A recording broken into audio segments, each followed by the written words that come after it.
মিরপুর 12 নম্বর থেকে পল্লবী থানা পর্যন্ত শ্যামিক্স রোডের দুই পাশে এখন যেন পার্কিং স্ট্যান্ডে পরিণত হয়েছে। সড়কের জায়গা দখল করে সারি সারি বাস, যেন আইন শৃঙ্খলার কোনো বালাই নেই। সন্ধ্যা নামলেই এই রাস্তায় শুরু হয় চুরি, ছিনতাই আর মাদক কারবার। নারী শিশুরাও নিরাপদ নয় এই এলাকায়। অথচ মিরপুর 12 নম্বর থেকে পল্লবী পর্যন্ত ট্রাফিক সার্জেন্ট, টিআই সবাই দায়িত্বে থাকলেও তাদের চোখে যেন কাঠের চশমা। যেসব পরিবহন থেকে মাসিক ভাতা আসে সেগুলোর দিকে চোখ বন্ধ, আর যেখান থেকে টাকা আসে না সেখানেই আইন প্রয়োগে কঠোরতা। সড়কে বাস রাখলে প্রতি বাস থেকে নেওয়া হয় 120 টাকা সিকিউরিটি গার্ডের নামে, অথচ সেই গার্ড পান মাত্র 10 টাকা।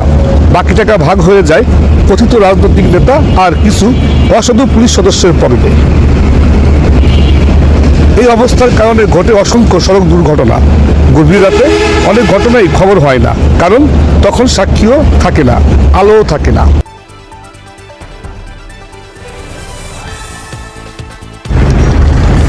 এই দখলদারির কারণে রাস্তায় জায়গা থাকে না।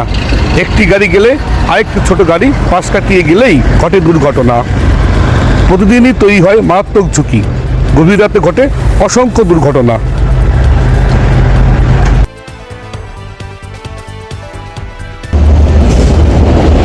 মিরপুর পল্লবীর এই সড়ক দখল ও চাঁদাবাজি রাজত্বের শেষ হবে কবে, এই প্রশ্ন আজ সাধারণ মানুষের। জানতে চাই আমরাও।